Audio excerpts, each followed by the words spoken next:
I've given many warnings that we were starting. Let's go. So me again for this one, councillors. So I heard the conversation earlier about the Crown giving a function to this council, but that's not kind of the story. So back in the 90s, somewhere in the 90s, when the Crown changed the legislation, the function around maritime safety, navigation safety became a function that came through regional councils.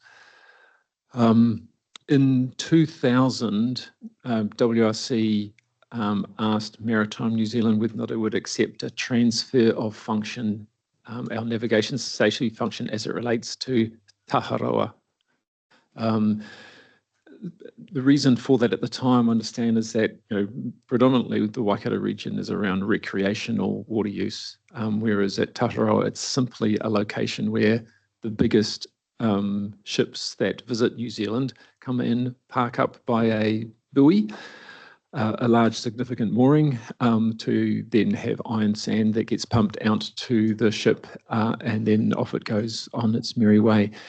And it was considered one of the higher risk activities from a maritime perspective in New Zealand, because the location of the mooring was a relatively short distance offshore relative to the size of the vessel, and if the vessel broke off from that mooring, in a bit of a westerly, it may be a very short period of time for that vessel to be beached.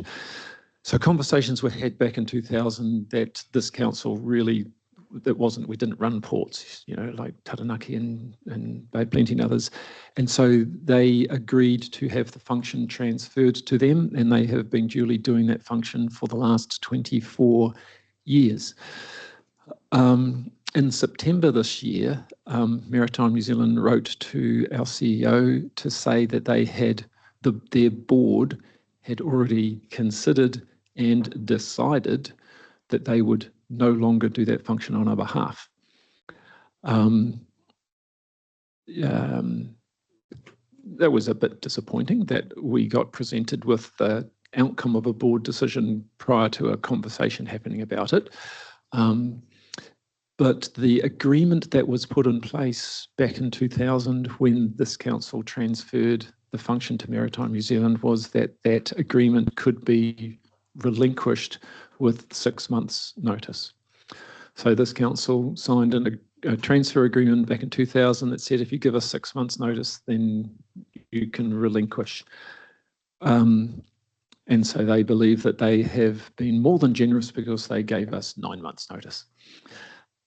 So as you would expect, Chris and myself, we met with management from Maritime New Zealand to say, well, that might have been put in place with good faith back then, but we don't really think that's that reasonable of them, and requested that we get them to revisit their decision of their board to give more time. And we said, fundamentally, because things such as figuring out what's involved, figuring out funding mechanism, all those sorts of things need to go through our local government planning process and through our annual planning process and so on. They were good enough to listen to our request, but then wrote back to Chris a few weeks ago, I think it now is, Chris, saying that no, they've made their decision, and in accordance with the agreement, they will be relinquishing doing that service from the 1st of July next year.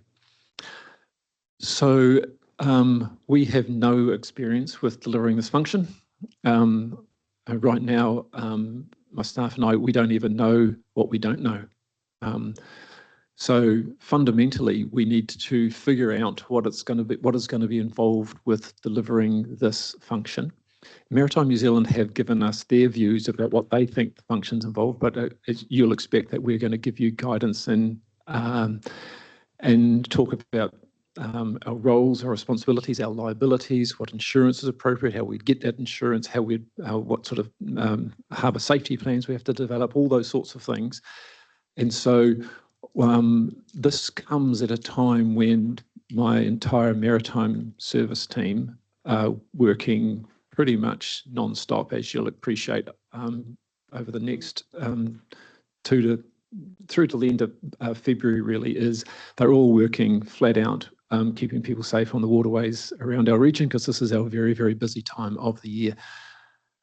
So to even be able to understand what is needed, to then be able to plan for it and to figure out funding for it, I'm going to need to engage external support, advice, to be able to figure out what will be involved with preparing to deliver this function and then delivering this function. Maritime New Zealand tell me that we have the ability to recover costs for delivering the function. And so we'd have to figure out through an annual planning process how we would go about doing that. And those costs would be recovered from Taharoa Iron Sand, who are the operators of that iron sand facility, and therefore the users of that port effectively. But it's certainly less clear whether or not there's an ability for us to recover the costs of delivering that function, given that right now Maritime New Zealand is delivering that function, and they certainly don't have funding to share with us for establishing what's involved with delivering the function. So I have prepared a report to go through to the December council meeting, at which I will be making a request of you for some funding from past year's surplus, again, for to be able to identify and plan how we will deliver this function from the 1st of July. In parallel, we will continue to ask Maritime New Zealand if they can give us more time, but they were pretty explicit in their response to our request previously that they have made their decision. Their decision is in accordance with the agreement that was made with this council in the year 2000, and they have no intention of unravelling that decision. So that's the guts of it.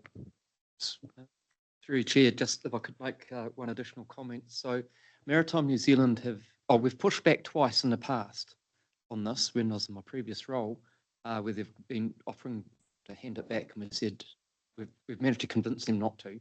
And that's largely been around the liability of the ships being the biggest ships that come into New Zealand. And at the time of the unsafest, there are new vessels. There's 3 come in now, effectively one every 2 weeks, and load up with iron sand and head back off to Asia. There's a couple of difficulties with this. One is that we do have a case, a liability case, and that they're taking against us about costs of other regulatory projects at the moment. So it's kind of awkward. They've raised with us. So Maritime New Zealand are saying they will keep some responsibilities that they can't shed anyway by being the Maritime Agency of New Zealand. They've effectively told us, well, really, this is only about a couple of hours a week for someone to have a look at the wave height. And if the wave height is too bigger than, I don't know, let's say 9 meters, whatever, it can't tie up to the buoy. We just got to make sure they know they can't tie up to the buoy. They make that sound very simple. As Brent said, that we have to actually have a look at our port responsibilities if we are the harbour master, as well as what our harbour master responsibilities would entail. And we've kind of said, well, if it's only 2 hours a week, what's the big deal? You know, but they think it's in conflict of their other responsibilities of Maritime New Zealand. And anyway, their board's made a decision, and it's kind of coming back. The big issues, as Brent's alluded to, is we've got to really carefully think, well, what's the liability that goes with it? And because I'm pretty certain, I don't know, but we would probably never have enough insurance cover if a ship ran aground off the west coast.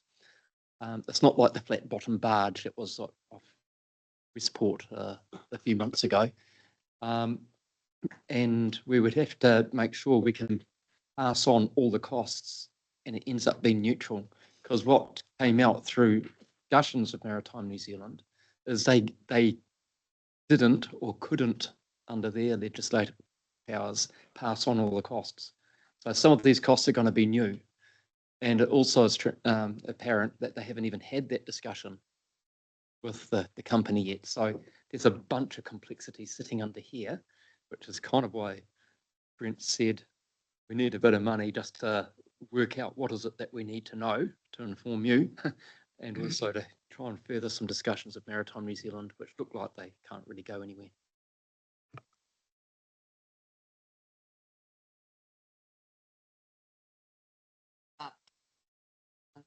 Warren and Ben, Noel, Chris and Jen. Warren. Thanks, Pam. Just bring to your attention, Brent, that the support isn't supported by AIS. So I would just suggest that we also look at what future requirements might be needed in that communication space and that sort of thing.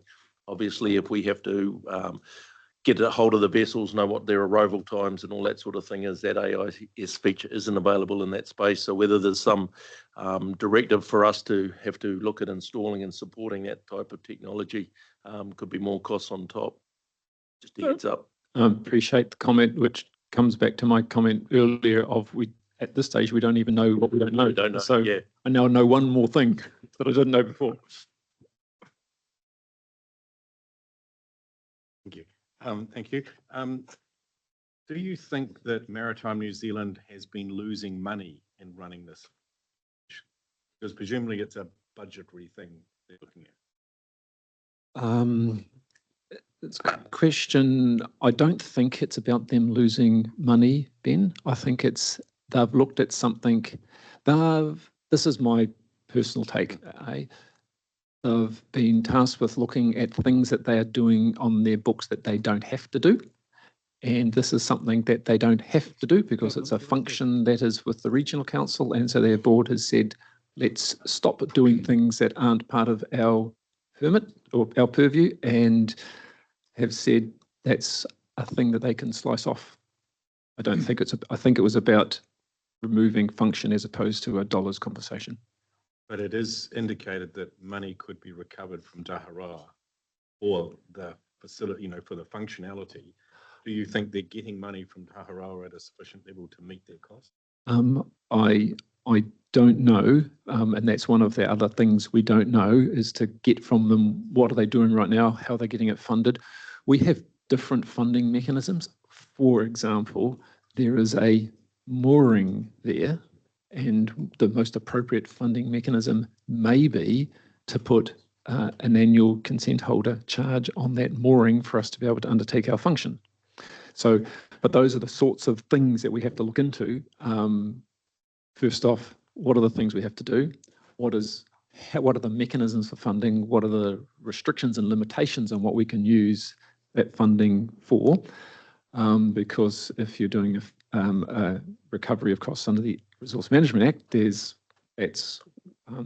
are purposes and restrictions around that versus funding under the Local Government Act versus funding under maritime legislation. So all of those things, the unknowns, that's the purpose of the funding, to be able to figure that out. Because one of the things will be, as I've mentioned, is how do we build this into our work program and then fund it? Not least of which, what are the obligations that are going to sit on Chris and myself in the health and safety space? We've just seen what's happened in Port of Auckland about obligations are on CEOs and executives in the health and safety space. And so you can be sure that I'll be looking very closely about what are my obligations around that, so that best I can, I'm protecting our CE. Yeah. And so in here it just says the funding has yet to be quantified. Presumably you were just asking for the initial investigation at this stage. You're not asking for the full $2 million to do the project. Correct. I've got there's a paper coming through to council, and it's on the way to you. What I'm going to be requesting in the paper next week is an allocation of $100,000 of last year's surplus for us over the next 6 months to figure out what exactly is involved with delivering the service and the best way to then fund it going forward, with the presumption that the forward funding is something that we can then recover from the party. But I need to go through and test legally what things can I legally recover from that party. That's the report that's coming to you, council meeting next week. Thank you. Two questions. In the pre-work that you do, are you looking at potential partnering with the likes of Port Taranaki? And second question is, are we looking at establishing a port company and issuing shares so that we can get some money? So the second part of your comment, not looking at that. The first part of your comment, because one of the key, it's not a port in the sense of like a Port of Tauranga. It's a mooring that ships come to moor to. So we need to make sure that we're really clear about what is our responsibility, and that's one of the things that I'm be really clear about. What is our responsibility, what's the company's responsibility, what's the ship owner's responsibility, and what's Maritime New Zealand's responsibility, so we can come back and have some very clear advice to you about what are our responsibilities and liabilities, and then looks about how we might indemnify council. Absolutely. So Brent, just on that, I think the company, Tahuroa Winelands, owns the buoy. We are the regulator of that buoy through the RMA. Correct. But it's not like it's a piece of infrastructure that's owned publicly or private. It's Yeah, privately it's owned. not, like I say, it's not like Tauranga where they own the port. But absolutely, when you look at options, is one option for Port of Tauranga to do some work for us. There are obligations that we have in terms of the qualifications that a harbour master needs to have. And so some of the questions will be, is it appropriate for our harbour master to obtain those qualifications, or is it more appropriate for us to contract in somebody who has those qualifications? All of those things are your really minds are going to the same place that mine was. All the things that I need to try to figure out, but I need people that I can engage to do that for me, because my existing staff are just have to deal right now with keeping people safe on our waterways over the next few months of summer.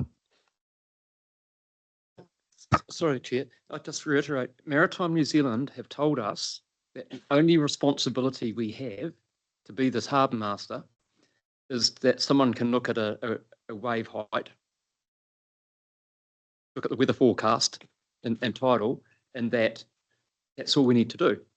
We just simply don't believe that's the responsibility, the harbour master responsibility in its entirety, and that's exactly what's got to be sifted. So to just expand on what Chris has said, they'll describe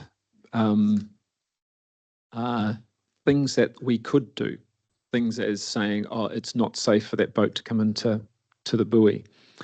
But if you don't do that, then there's no liability issue for you. And I'm like, well, I think I might take some legal advice about whether or not in failing to do something, have I exposed this council to a liability? And so whilst Maritime New Zealand will be providing us with their feedback in good faith, I think that you will all be expecting me to give you confidence that this council is appropriately resourced and protected for the work that it's going to be taking responsibility for. And so that means that we're going to need to have some things checked by people who have expertise in this space. I've got Chris, Jen, and Warren. Right, thanks, Madam Chair. Yeah, thanks, Brent. Just a couple of points. One is, I just can't believe that if there's a ship in distress out there that we're not going to have any responsibilities as harbour master. Fortunately, the biggest ocean-going tug in New Zealand is based just at New Plymouth, because they're there to service the oil rigs and everything else. So that is a mitigating factor which may help some of the risks be covered. You obviously need to set up a radio station, but I'm more concerned about the costs. Any costs at all, whether it's startup, training, whatever, must be recovered from whoever it is that we're charged with protecting. And as far as I'm concerned, as a regional councillor, that's the bottom line. It's not negotiable. So I'll leave that to the negotiating team to sort it out. I personally fully endorse what you've just said, Chris. And one of the things that we will be looking at is, do we have a lawful ability to do so? But I don't have the lawful ability right now to recover the money to do this preparation work. So I need funding to do the preparation work. And if that identifies a lawful ability to recover those costs, then absolutely we'll be following that through. But I don't, again, it's one of those things, I don't know that answer yet, but it's absolutely on the table how to fund this work. Thank you for that, and I'm sure you'll be doing your best. But if at the end of the day, if you're running into brick walls, then I'd suggest you bring it straight back here, and we do whatever we can to leverage some answers out of Wellington. But I'll leave it at that. I'd just say appreciate that support. If you have more influence than we do around getting a delay and when we have to take back this function, then appreciate that support. Jen. Yeah, no, completely agree with what Chris just raised in your response. So actually, we're going to talk about this on Thursday, so leave it till then. Warren. Yeah, this is a really ugly space. And it's, well, you've got Maritime New Zealand that are a regulatory authority looking at harbours and estuaries. We've moved away from forecasting. We don't do bar forecasting or anything like that because of that liability and the look. And then for us to be thrown into this in the deep end.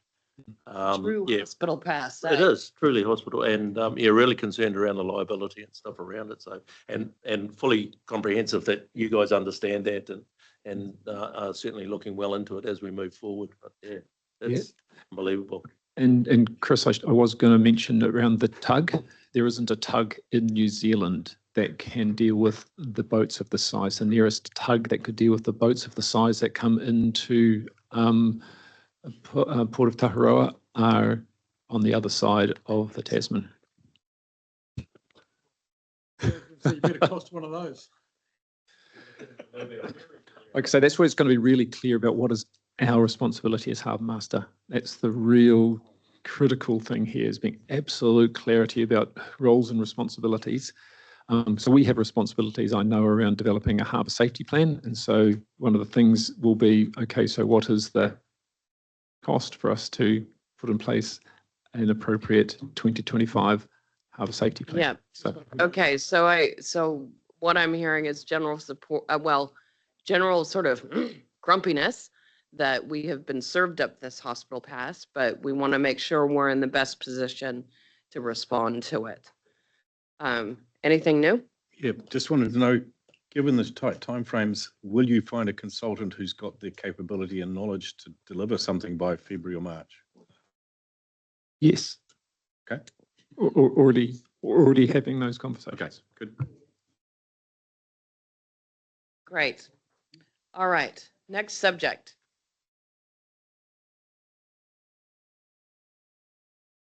So, Madam Chair, I've just included this in the pack to note the content that we have included in the report around a little bit of a health check in relation to the business cases that were approved through the 2024 long-term plan. These were the basis for all of the new investment coming into the plan. It's there should councillors have any questions on this. If not, we can move straight on to the next section. Any questions? These are already funded, are they not, within the plan? Yes, they are. Yeah. Just wanted to recap for councillors in terms of what's actually underlying a lot of what's in the annual plan. But we can go very We quickly. can scoot on by. Scoot on past. Okay, I like that. Karen's like now at that. Karen's now at the readies. Paused and Born to ready. go. Born ready. Nice. I have. There we go. Right. Afternoon, councillors. This is a team approach from Greg and I talking about the need to invest to protect the Waikato region from the further spread of invasive freshwater clam. And just to emphasise, this is about managing our activities. This is the Regional Council's activities, and it is to meet legal obligations and to mitigate risk. So we're seeking your approval of 414K capital expenditure for equipment and gear, absolutely essential for us to be able to meet those requirements. And then there's a second component, which is coming through the annual plan, and that'll be 170K per annum of OPEX for the years 25, 26 to 27, 28. The budget had previously included a higher amount of OPEX, but as we worked through the business casing, we have been able to reduce that request to the 170. So you will see a reduction if you choose to approve this through the annual plan. just to foreshadow that next week at council, you will have a request for that CapEx expenditure so that that can be formalised, please.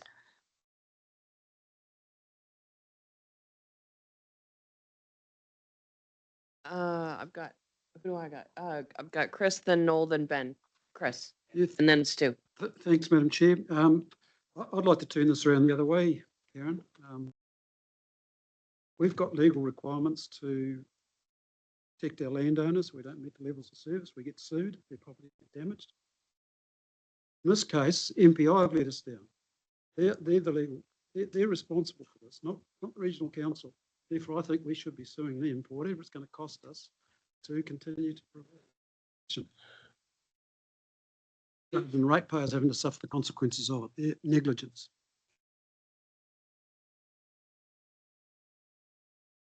Through your chair, if I could just make a comment about that. I understand what you're saying. I think you're saying that because Clem's got into New Zealand, they've let the border down somehow and we're having to suffer the consequences. I think, Greg, or Karen, you might be able to help me here.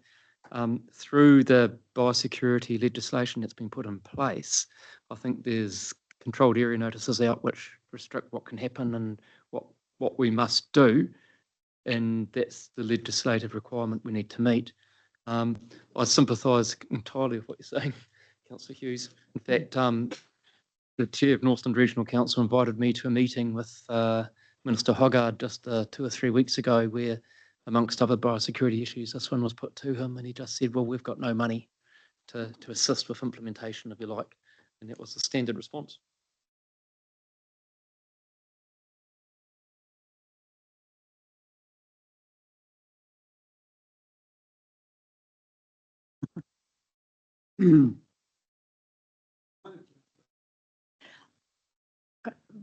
So, Sorry, Greg, did you, let's see.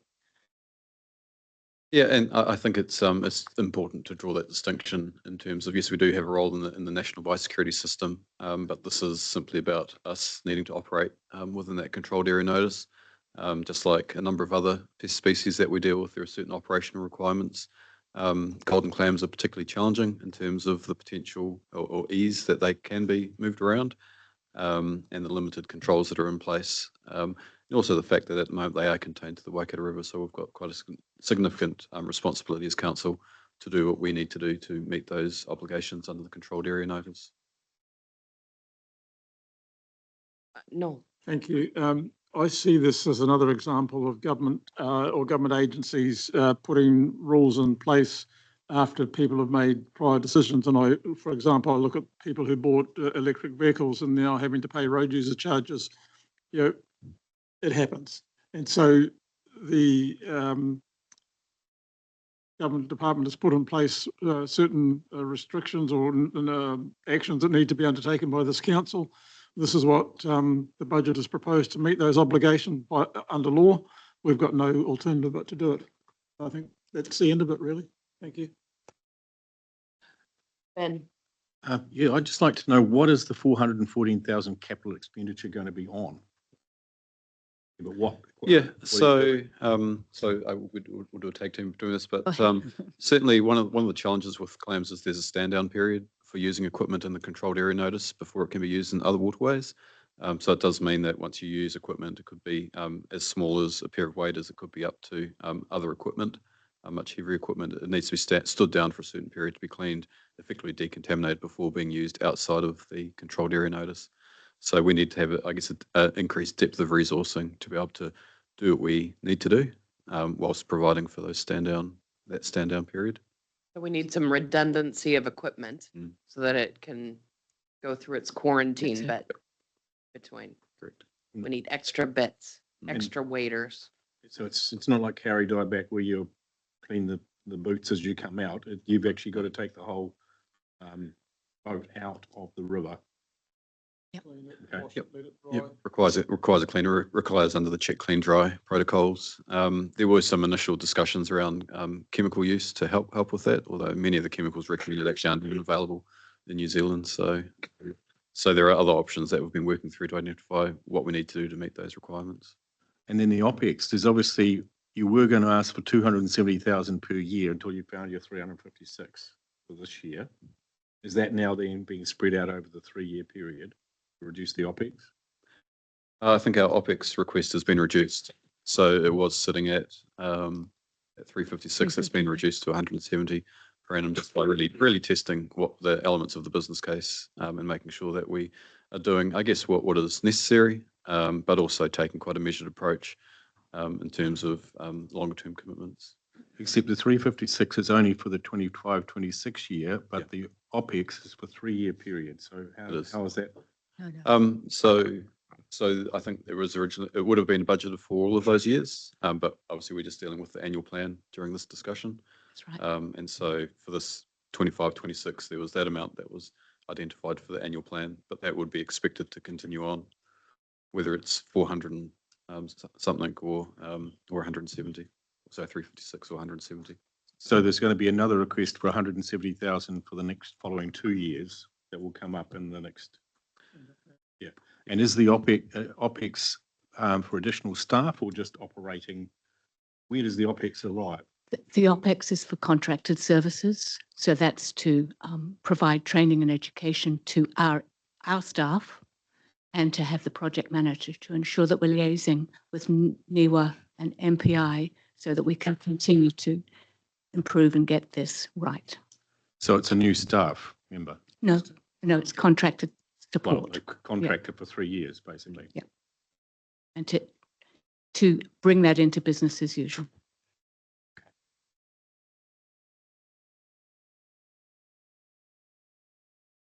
Well, I've it's got part-time. Stu, Warren, Robbie, and Katarina. Stu. Don't want to be negative, and I agree with all your concerns, Chris, but there's a whole bunch of other weeds that we have to take responsibility for that we're here through no fault of ours. Greg, at what point does this become all of our responsibility as an established pest? And I'm thinking of when we have to start thinking about additional budgetary constraint here. Yeah, and we are in that transition phase at the moment. So this is speaking to our other role in the space, not the role of an operator, but the role of in the biosecurity system. We're certainly in that space now of transitioning to long-term management. There is a plan that's being developed, but that's still been worked through in terms of what resourcing is required to support that. We do have a small amount of resourcing that's been brought forward through the LTP in the freshwater space, which will support this. And you'll see we have a number of resources at the moment allocated to things like check, clean, dry. But yeah, that's certainly a discussion for another day. Yeah, no, it's certainly something the River Authority will be very interested in. Warren. Yeah, thanks, Pamela. So the check, clean, dry protocols are pretty well established. They're clear and cut and dry, and that's why I struggle to see why you're going to need a contractor at 170K a year to tell your staff what to do. I'm really struggling with that. That's not just a single contractor. It's $60,000 for 2 part-time contractors with different skill sets to support the staff. But you also have stand down periods, so we need to be able to fund those through operating expenditure. Can I get Warren a mic back? Shouldn't have turned it off. Look, I understand the stand down time, and I understand what's involved in the check, clean, dry protocols. To me, that's more just an equipment management process in that space. To me, it's more business as usual with some outlines on those processes. Yeah, I'm really struggling with the nuts and bolts of this. Well, staff do not have the capacity to undertake the training program to ensure that all our staff across maybe 7 or 8 different teams, and there are a number of people in those teams, are fully across all of the protocols and the necessity for them to follow these standards to the highest level, because people do hold us to a high account. So it's really important that they're well trained. I think it's also fair to say that we describe the protocols as check, clean, dry, but they are very different with Curricula. They have much higher standards that are necessary to provide that effective treatment. At the moment, we've had to pause some work programs to do what we can. Robbie. Sort of agreeing with my councillor next door here. And the thing is that that's fine for the 170,000 for 1 year, but to continue on for 3 years is a real, what's the, you know, surely you've got the learnings out of 1 year, you don't need to continue on that for 3 years. So I think that's the issue. One off's all right, but why is it going to go on for 3 years? And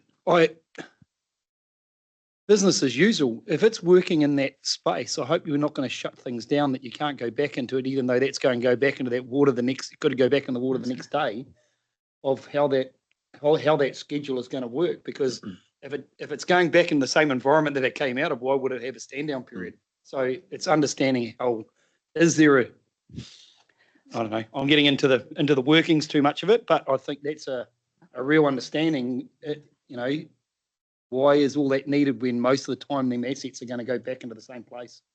Yeah, so Councillor Cookson, this is foreshadowing the annual plan.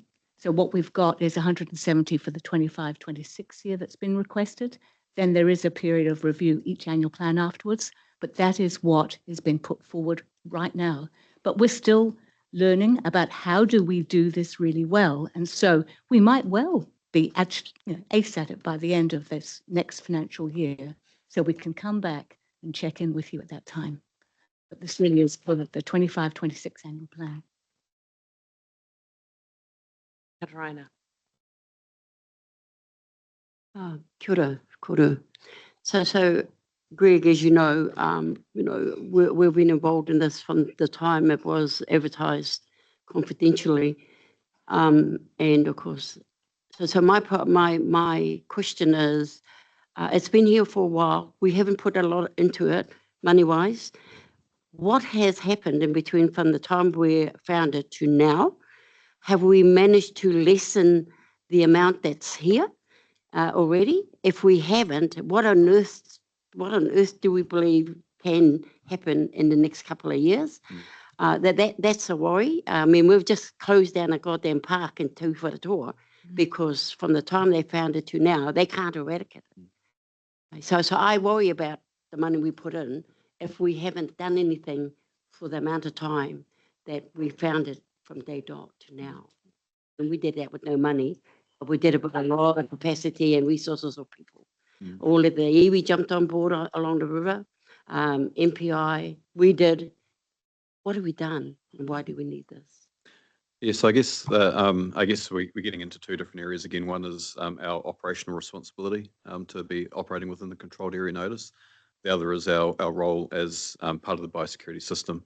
So in the biosecurity system, the focus has been on understanding this particular pest, how it relates to the existing biosecurity protocols and what we need to put in place to try and reduce those pathways for it getting outside of where it currently is and into other waterways. There's been quite that focus from other councils looking at us to make sure that we're doing what we should be doing alongside MPI.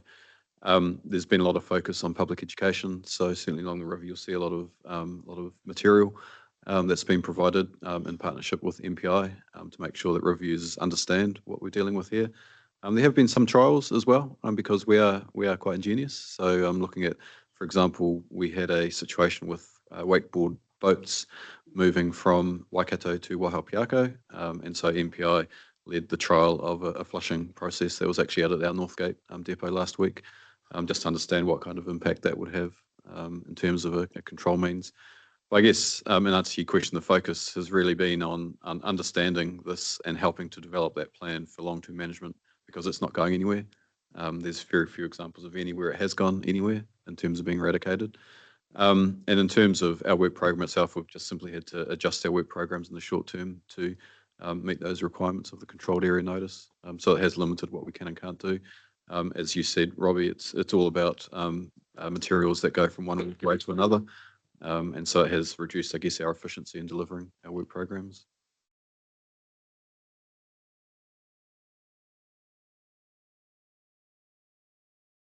Because it gets into the waterway, it ends up in homes. So from that perspective, I guess I will be one of the many who will talk with this. But I'm not happy with the fact that it's going to go on year and year with no outlook or outcome. So we better make sure next year's got some results. Yeah, and that's really key to the discussions that we're having at the moment across stakeholders with MPI in terms of what that transition to a long-term management plan looks like, and making sure that that plan is actually appropriately resourced to be effective and realistic. And just to clarify that, Aqua Park, that was a different species? Yeah. Jen. I've got Jen, then Ben, then Mikhail. Jen. Ben, can I get you to? Fine. Greg, you said that there's some work that's not happening at present because we can't meet this. What kind of work is that? So for example, work on the main stem of the Waikato River. We just having to be careful about what we initiate versus what we hold off for now. Okay, because my concern is kind of as I've mentioned a few times today, is the budgeting process holding us back from being able to move in this space quickly? Because you're waiting then for the annual plan decision to implement some of the stuff. Just wondering if there was anything there. Well, that speaks to the paper that's going to council Yeah, next week. hence the request Yeah. for that capital expenditure to be brought forward Yeah. so that we can achieve the purchase of the gear that's required now, starting yeah. from now. And you can cover under the existing operating expenditure to, right, since everything in the biosecurity space is time of the essence, just wanted to check that. Thank you. Okay, we got an hour and 20 minutes left in this workshop. Got Ben and Mikhail. Ben. Yeah, in terms of the capital expenditure, will your paper itemize what the capital expenditure is? It highlights the areas of expenditure with respect to the teams and the areas they want, like waders and the equipment, but it's not a shopping list as such, no. There's no new boat, for example, or No new boat, for example, so no. it's $400,000 on waders and No, you've got probes and equipment and okay. Well, scientific measuring and monitoring I'd like to tools. see an itemization of that in the appendix to the document so that we know what 400,000 is going for, because again, 170,000 a year for 3 years for someone to train people seems an awful lot of money to me. And just picking up Stu's point, I mean, are we going to start spending this sort of money on Kulepa, for example?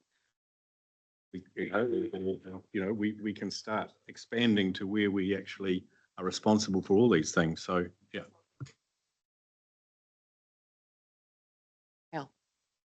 There's some other big players. I mean, Stu just mentioned the River Authority and, the power stations. Can we apply for funding for this, because it's obviously, they don't want it in their turbines, so they want to get rid of it as well. It's a pretty major.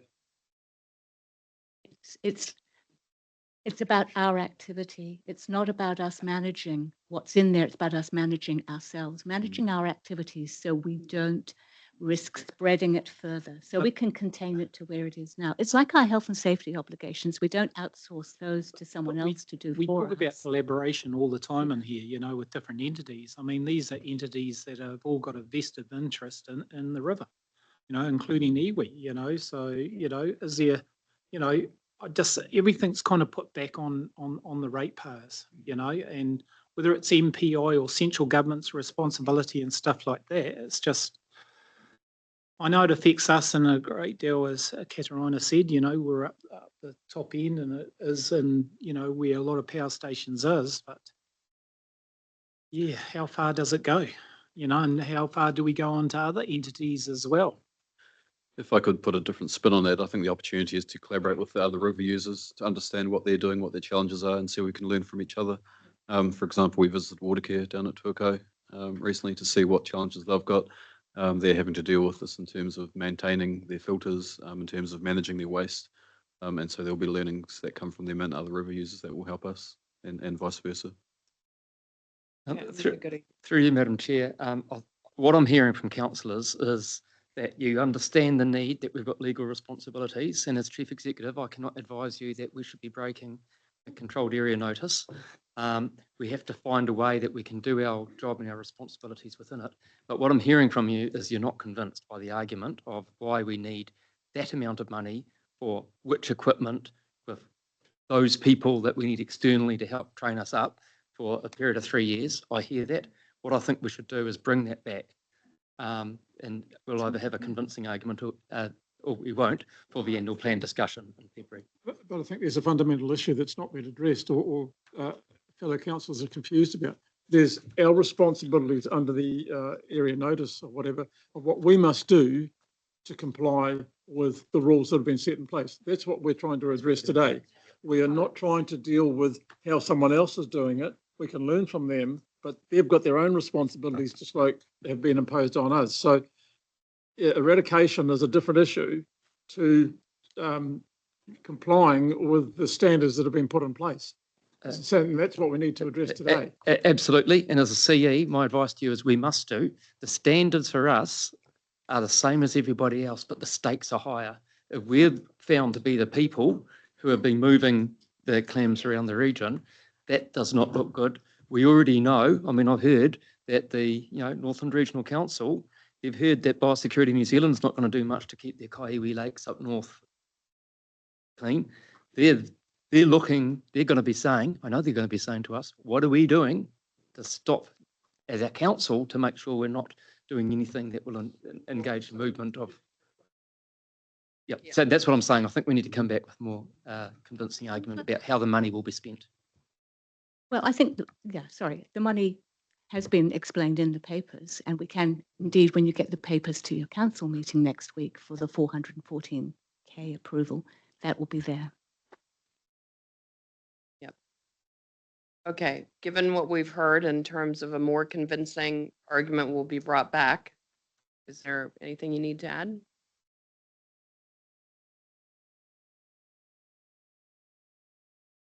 No, I'm good. Well, Robbie was next. No, he can go I'm first. just- It's fine.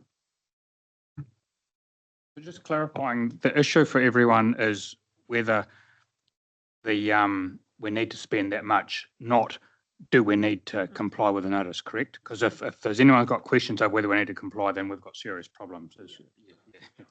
Yeah. We have been complying though, haven't we? In between now Less. and the past, when they first came on. But by doing less, Doing what less. you're saying, Karen, is by Yes. doing less in other areas. And we can't keep doing less because work is mounting. Right. Okay, I really want to move us on. Okay, so Sorry. Mine will be just that, are the assets that we're required to do this, are they actually going to be, because I can see this, we are actually they need going to be what? capable of doing what we're wanting to do, because by the looks of this, we actually need a drying room that has a stand down in it. It doesn't? With the controlled area notice. You'll come back to us with more detail of what it is you're asking for this money. Right? Okay. Okay. Economic development. Yes, Let's go. right. Progress report. And it really is just a progress report because we are still waiting to finalise discussions with the business community on two aspects that are still to be resolved with respect to the virtual front door and business development. At this stage, though, we are continuing to work with the ecosystem. And if you move on, next one, please. These are all the people that we are working with, and you can, I think you have the presentation there, so you'll be able to read that more carefully and easily on your own screens. But we have got alignments with the central and local government entities. Local government itself has got a very close alignment and is working together on developing regional economic development focused on place. The central government has its regional leadership group of all its local ministries working with local government. They're also focused on regional development and housing and education. We've got the knowledge and innovation sectors, all those enablers over to the left there on the diagram, which includes the membership entities working with business, and then the top is the wealth generators. Move on, please. The key sectors, we are liaising with key sectors and looking at how do we support sectors with sector strategies, particularly as we've heard from people that the area that we need to focus on is the skills and training development area. And so the last one really just speaks to where we're looking. Last slide, please, Jordan. The approach that we're taking as directed by you in September, locally led, regionally connected economic development. Looking back at those stakeholders, you've got the Waikato Council's Economic Development Partnership, 12 councils working together on economic development strategies. You've got that Waikato Regional Economic Development Forum that brings all parts of the sector together, both government, non-government, and education innovation. They have met and they have agreed on next year's program that they will look at actually delivering a strategy together and sharing information. The regional leadership group, this will be supporting the regional deals over time. So this is central and local government entities. It hasn't formed formally yet, but that sits together, and already the ministries at staff level, executive level, are talking how do they support this work. The regional council role would be about bringing this all together in strategy so that we do have alignment of roles, responsibilities, and funding. There's the advocacy piece, so advocating both to Wellington, but also further afield, the provision of data and analytics, and then supporting all these people by convening and coordinating. The sum of money is there in your papers, 150K per annum over 2 years. This is to enable us to understand how this works, to build trust, and then through the long-term plan, the next long-term plan, we can have a really good 10-year plan about how to deliver on regional economic development. Still to resolve, as I said, was that virtual front door that's been acknowledged as necessary, and the business development. How do we outreach to grow businesses, to create new jobs? I'll leave it there and take questions. Oh, a couple of things. If we could just go back to where the budget lines were in the slide. One At the more, back. one more. Yeah. One more, please. So just to clarify, the strategy development 60K, is that what's left of the 100,000 you've already got, or is that new money? That's new, please. Okay. Mhm. And what is that for, the strategy development, and how does that differ than the economic development lead? Well, the economic development lead will be the individual to actually work with others on that strategy development. Don't understand the difference between the two roles. Oh, well, that won't be a role. That will be contract funds to support with input. So if we need to understand the sector positions, for example, we can actually buy someone to fund the research needed to understand. So that wasn't covered in the $100,000 we already allocated.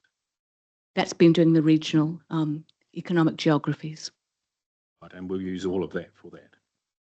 There's 40,000 left of that.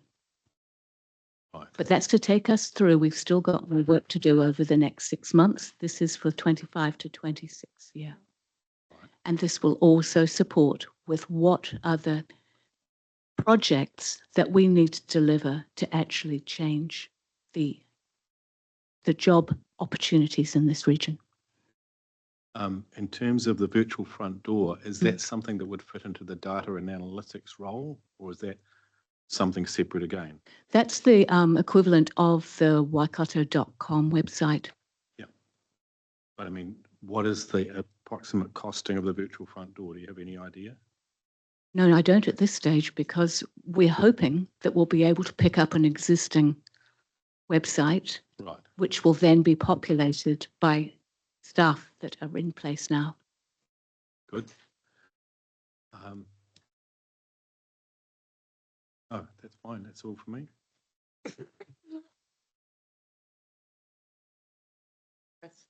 Thanks, Madam Chair. Just fleeting back on Janine's little sheet here, I go for the funding from RDF. We have no mandate to take money from rates for this work. Therefore, it has to come from the RDF. I suggest it comes from the money that was nationally put aside to fund Te Waka, as I mentioned before, the 750. So, it's the only comments I've got to make. I support the initiative, but that's how it should be funded. Hopefully that gives you an understanding. I was going to ask if I might Yeah. make a comment, so I'll take that as us. In addition to this, we've also, the Chambers of Commerce have approached me in the last 24 hours with a kind of a proposition that they'd like to be involved as well. They've got a proposition which is built around business development in the Waikato, and they see that as a key element of economic development. They would like to have a discussion with us around what they might be able to do to help us achieve our goals outside of just what's in here, as I say, in that business development space. And having KPIs in terms of growing the number of businesses, growing GDP in the region, and being held to account for it, and so on. I just add that because I said I would raise it today to throw in the mix. Karen, you might want to comment on how that concept would fit with what you've been discussing here, including what role they might have in terms of trying to be a front door and so on to the region. I think, as you say, it's very early days. We need to have those conversations with them, and I'm looking forward to that. They would fit within that ecosystem that we have started the meetings of. So yeah, there's definitely a place and a very important role for that.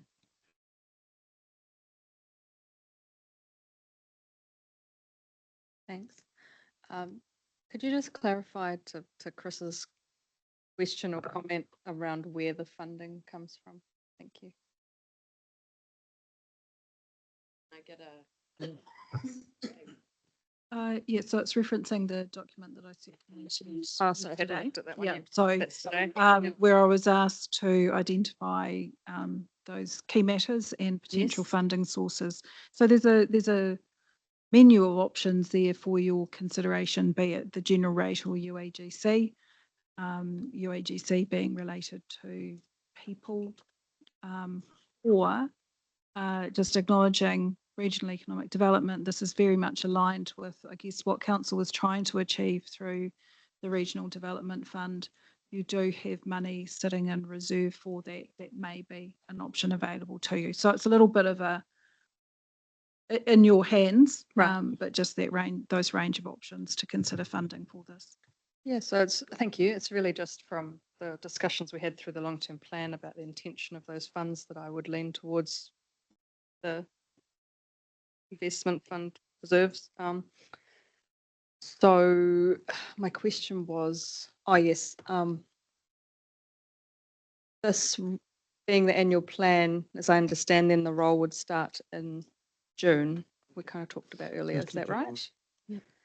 Yeah.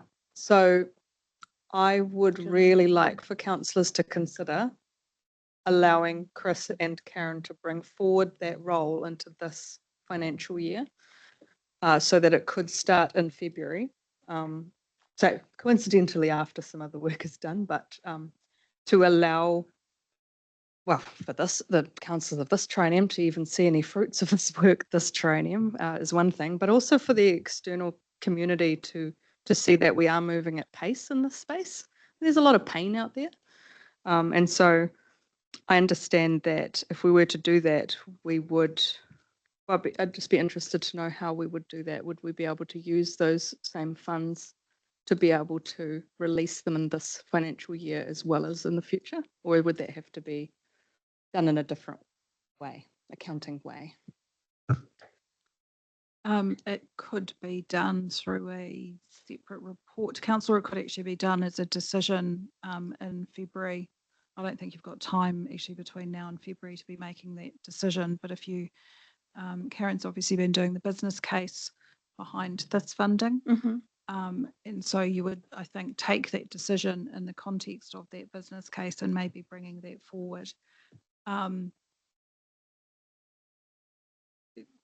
It things can be could done. be done. Thank you, appreciate that, because I think that would be really helpful to make sure that we are moving at pace in this space. There's just a lot of coordinating to do in a big ecosystem that Karen's continually getting to know better and better alongside our chair and so forth. That's my ask of the council, to look at bringing this forward. Thank you. A good point, Jen, because there is also quite a lot of expectation out there. Yeah. I get asked on a regular basis, what are you guys doing? Where are you at? So be able to articulate, like you say, that we are moving at pace. Be good. Got Noel and then Angela. Noel. 3 quick issues, touching on something that Chris alluded to earlier, the 100K that was approved out of prior year's surplus. I think we should have a paper brought forward to take that 100K out of the RDF, because that's where it should have come from, in my view, thinking and reflecting on it. I have no problem with using the RDF now to fund it, what's being proposed, and I also have no issue with bringing it forward and funded by the RDF. So if that paper was to come forward in February, it could be activated immediately. Well, next week, a real cut and paste with a chopped down version expanded in February. I don't really care, but the issue is that money should come out of the RDF, and there is plenty in there to do it. So those 3 points, I think we should. So that 100K, it's not very much in this overall scheme of things, but it should have come out of that rather than prior year surplus. Thank you. Angela. Yeah, thanks. My questions are slightly different. I'm interested in where these roles are going with the economic development lead. And would support Jen bringing this forward as well. I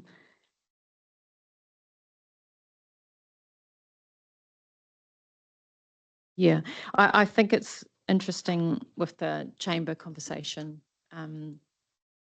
To me, what's outlined is already their business and what they should possibly already be doing within their remit anyway. So I'm curious as to what they would bring additionally to the table as well.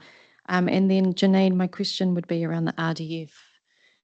Those people that we have supported in the past, and perhaps looking at more funding in the future, where that fits, given, recent news articles today that Waikato has gone backwards in economic development. I've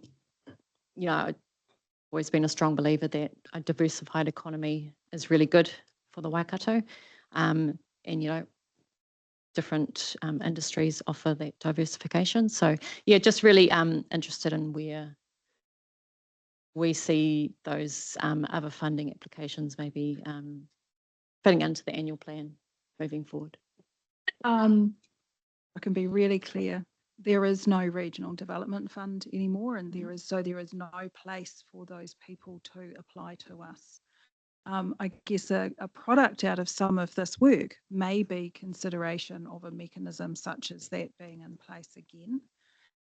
But at the moment, council considered that their role in that, and that fund was closed. So there is no need for those applications to go.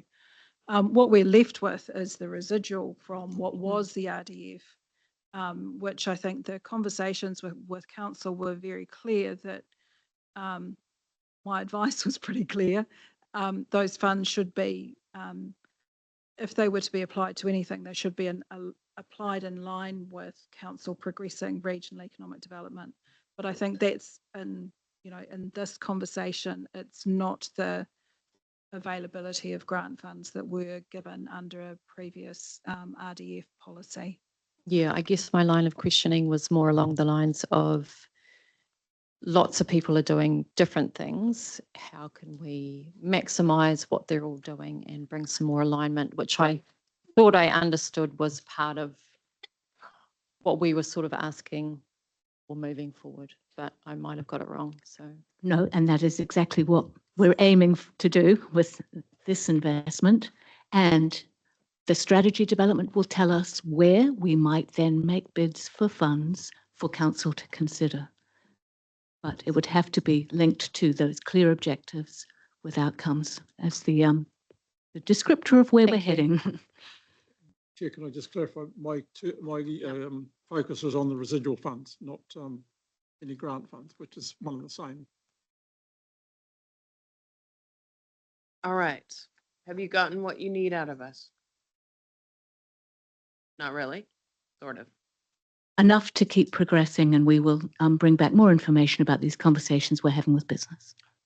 Thank you. Just to clarify on that, though, I think what Glenn was suggesting is that it might be possible for your paper to actually request funding to commence this sooner rather than later. And if you bring that to the. In the same way we've done with the clams one. If we're using the RDF, we can. Yeah, we can. I think what I heard was probably bring back in February would probably be the within the business case, an opportunity to bring some things forward. And also a suggestion from Noel, which was to maybe look how at a previous council decision, how current work's getting funded, to reconsider the source of that funding as well. Janine, is that what you picked up? That's fine. Or February. Okay. right. Mindful, we're basically going to need to do a recruitment process and they'll start in June, right?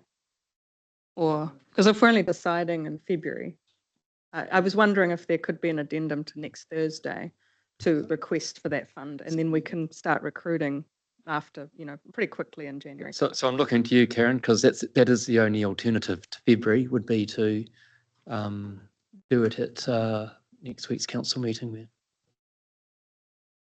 I think that's asking for a very quick turnaround, and we want to make sure that we do it right. I totally support doing it, bringing it forward. As I understood, it's only the decision to release the funds would be Thursday. All the detail of position descriptions comes later. I just would recommend that we wait to consider the business case in its entirety.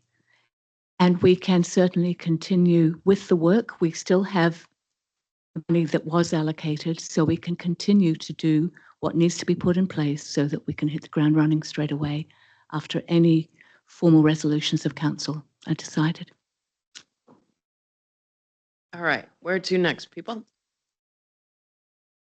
Oh, I'm with you on that. So last of, I guess, the areas of new investment that's being sought or feedback that we're seeking.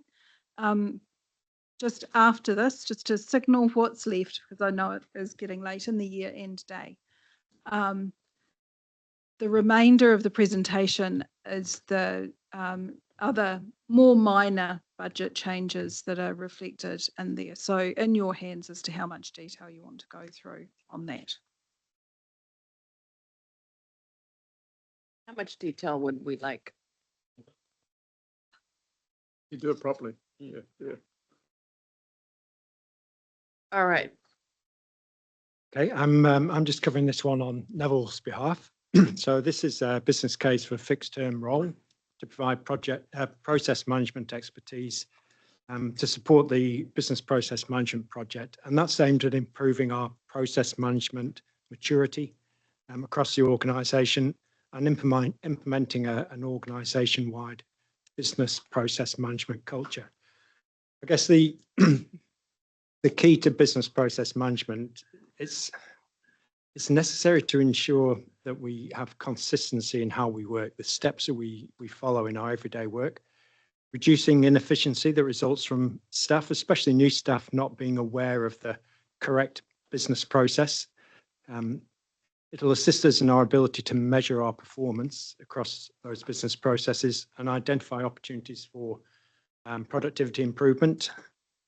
And it will enable us to get the full benefit of our technology investments, because those technology investments are often about people, process and technology. put in the technology, we have the people, but we need the process maturity to get the greatest efficiency from that. So as discussed previously, the proposal is to fund this through prior year surplus, and the anticipated cost of that 12-month fixed term role is around 130,000.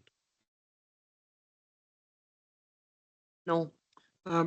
Yeah, I'm going to say something which is probably going to upset one or two people, but paragraph 85, page 14, second line, these reviews identified that process management disciplines and behaviours at WRC are in a state of decline, affecting the way we work, our capacity to effectively bring new systems online and constrain our ability, blah, blah, blah. This is really about culture, as you just pointed out. To me, culture is driven by the CEO and ELT. It's not driven by somebody who's bought in for a year to tick a box. And I'm not intending to offend anyone, but I probably do by saying that. To me, you know, when we say our capacity to effectively bring new systems, we've already heard about having to write off 3 million for a system that was only any good for a few years, and we've had to replace it, looking to replace it with something we don't know what we need. I really do worry that this is the wrong approach to improving culture within the organisation, and I'm just going to stop there. Thank you. I think the aim is really to improve process management as a discipline. And as a capability as opposed, and then ensure that those disciplines are part of our culture. So it's not aimed specifically at culture, it's aimed specifically at process management and improving our maturity around process management, how we define our processes, how we make sure that they are available and understood to all those who need to operate them, and that they follow those processes consistently, that we can measure them, identify areas for improvement. That's all kind of becomes part of the way you work as an organisation. So that's really the reference to culture. It just becomes embedded in how we work.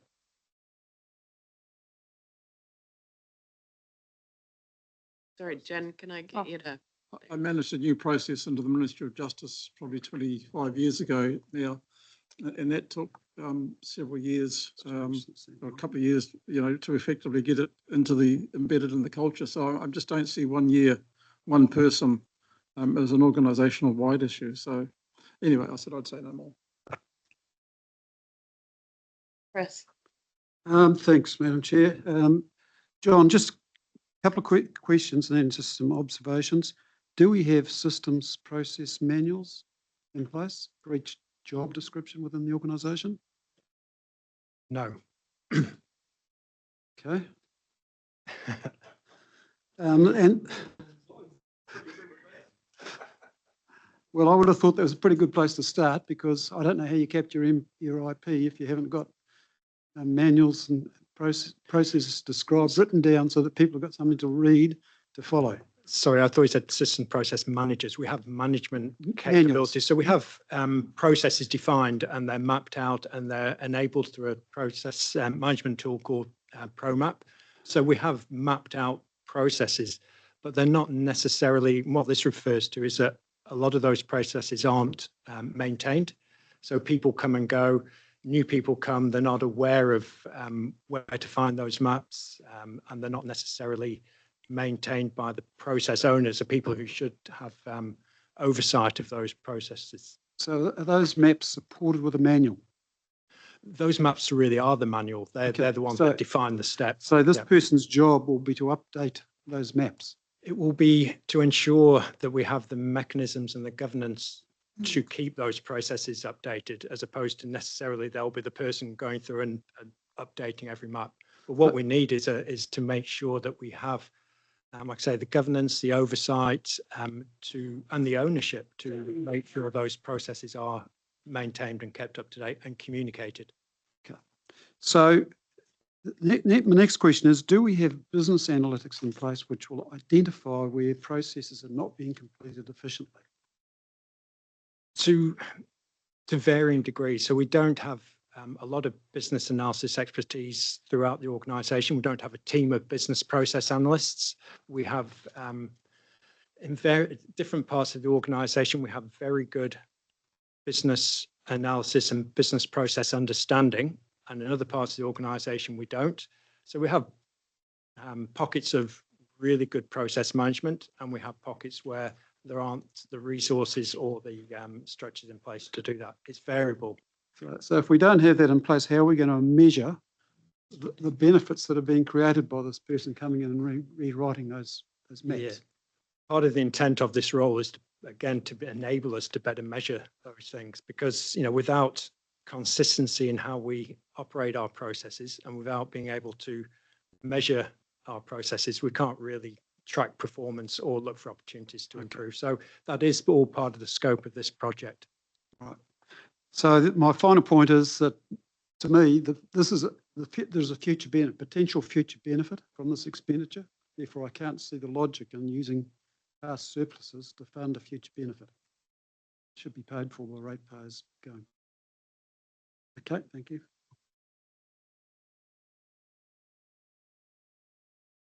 Jen, sorry, did you want to say something? Yeah, Yep. I was. Sorry.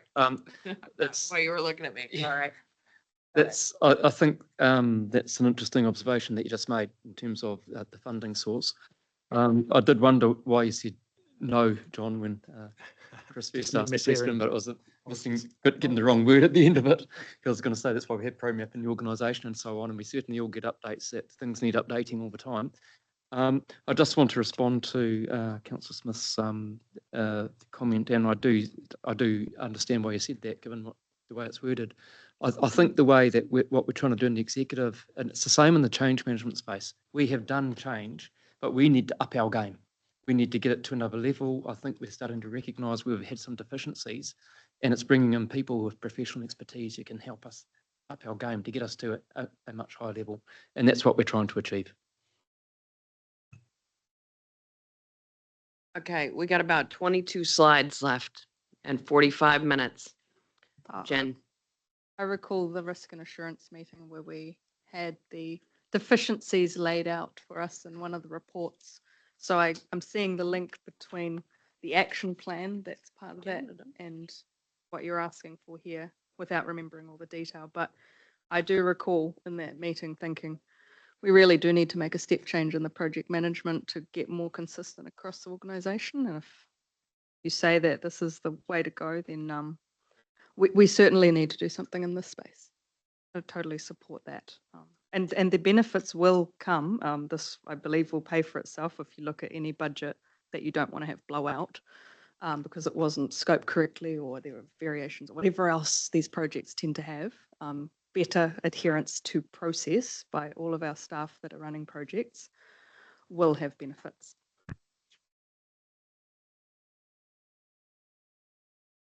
All right. Thank you.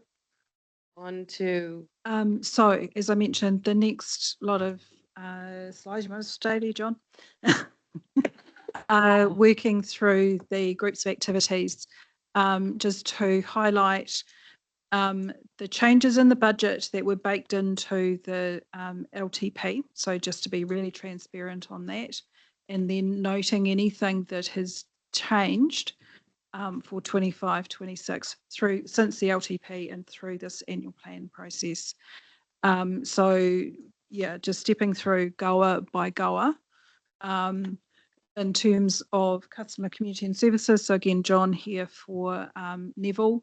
The only additional change in here was in relation to ensuring that we had that market provision in for elected member salaries.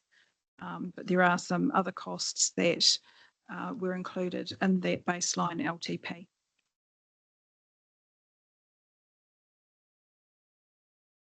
Chance. Okay, how about we take questions by exception? So, Does anybody? Yeah, I was have taking the signal that people did want to spend time going through this. So, yep. Oh, that's fine. So we'll just pause on each area. So Waikato Civil Defence Emergency Management Group, the change is that additional 19,000 around the service level agreements with those 1, 2, 3 councils.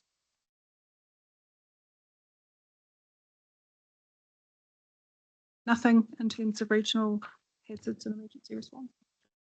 Might be back yet. Flood. So there's probably a little bit more in here. So those are all of the changes as per the LTP. Move on, thanks Jordan. And the changes are recommended for the annual plan.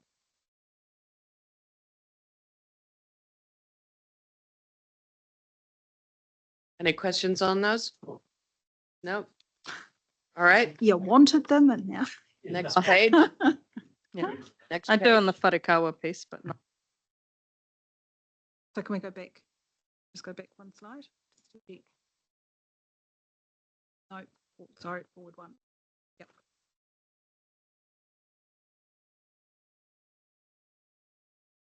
All right, what are we doing? So just checking that there's Checking. nothing on here. No questions? Oh. Sorry. That was a hospital pass. I'll try and find a chair that faces the screen next time so I can see what's going on. Yes, so obviously this was taken out of the LTP process. A question around the consent side of it, and have we ever considered capitalising the consents and then depreciating if we go forward? So that has been discussed. It is outside of our current policy in terms of treating resource consents as a capital item. It was something that was certainly, they do behave like an asset. So it's possibly something for the future, but as we stand at the moment, no. Can we? So it's, yes, whether it's capitalised or whether it is funded over time as if it was an asset, there's those two things. That was considered when the executive were reviewing the numbers that were put forward by staff in relation to this comprehensive consent expenditure. I think it was acknowledged at that time, and actually the recommendation from staff was that with the reserve balance that was held by the zone, it was appropriate that that funding be considered. We tested whether there was where that money had actually accumulated from and whether there was a deficit in terms of the work that had been not done that resulted in that reserve being accumulated, and there wasn't any clear direction coming forward that there was something that hadn't been done that needed to be done using those reserve funds in favour of putting them towards this consent renewal process. So that leads me into my second question around the use of those reserves. The reserve money has been collected over a number of areas and concern in using it all. The other thing is my understanding it leaves about a third of the fund if that money is taken out of those. We've seen the cyclone effects and that sort of thing on the river work, etc. Coromandel ended up with a $4 million work program out of the cyclones. And I have a real concern if we're going to take project reserves out and use them for this, then we may well end up stranded further down the track. And also the fact that there are a number of projects being looked across my region, work with iwi and that sort of thing, and across some whole of catchment scale projects, and hope to show Chris some of these in the next couple of days. But there's a possibility to miss out with opportunities in that space as well if we really drill down on that reserve funding. So they would be my comments. Yeah, so a few things, because these are all the questions that were asked when the executive were having this conversation. The reserve balance is at that point in time was just under 1.2 million. So this was half of that. Okay. I think, and this is the zone operating reserve. In addition to that, we obviously have the disaster recovery reserves, both at a zone level and at a regional level as well. So that's actually, that provides us some ballast in the system for that response and recovery cost. I would question how much of that's there now with all the work program that has been caused out of the cyclones. Is there a reasonable amount in those emergency fund budgets? Oh, I don't have the balance top of mind. The recent event actually used the regional disaster reserve, not the zone disaster reserve. So there will be a balance. I'll have to get that number to you, councillor. Yeah. I guess the other thing I'd point out is that we are taking advantage of opportunities to seek funding from other means for that work. So we've had CIP funding over the last year or so, which has injected quite a lot of resource into that zone. And we're also putting forward a case for further government funding as part of Before the Deluge to assist with that recovery. If I could just make a comment there, as you know, Coromandel comprehensive consents in the pitch that was made through the LTP seemed very, very high. And I did ask staff to look at other ways of doing it. Where it might come quite a lot cheaper. There's still quite a cost involved in those. I'm certainly of the view that if money has been unspent in the Coromandel and the money's been taken from targeted ratepayers in the Coromandel, instead of continuing to put extra targeted ratepayer money out there, I'd rather try and draw down some of that, and this is a good legitimate use of it. There could be other funding mechanisms for that, but it would be an ongoing accumulating cost to the Coromandel ratepayers. I'd like to put as much pressure on the system to find ways of getting these comprehensive consents as cheaply as possible, and if it's a more constrained economic market, that's one way I feel I can put pressure on staff to do it. But I am looking forward to seeing some of those projects that the staff are talking about. And as Greg has said, that there's potential for some government money towards potentially some of the projects, which might help alleviate some of your concerns. Yeah, so thanks for that, Chris. And just understanding that there's a lot of work that goes in to bring all those consents into a comprehensive package, basically, sort of thing. And then moving forward, obviously, there's a longer time as they're not all higgledy-piggledy over a time frame. But yeah, thank you. Thank you. Stu. Oh, just noting, and Chris has kind of effectively talked about this before, Chris Hughes, it's a bit risky allowing those reserves to get that big unless you've specifically identified what they're going to be used for. And as has been mentioned, we do have specific disaster reserves. Pardon? I know that. Yeah, I know that. Yeah. I mean, we had this trouble in the past. And look, it's one of the failures of getting rid of the subcommittees. We used to keep a bit of an eye on them. And now they just can start really growing, and it's here. Chris. Yep, thank you, Madam Chair.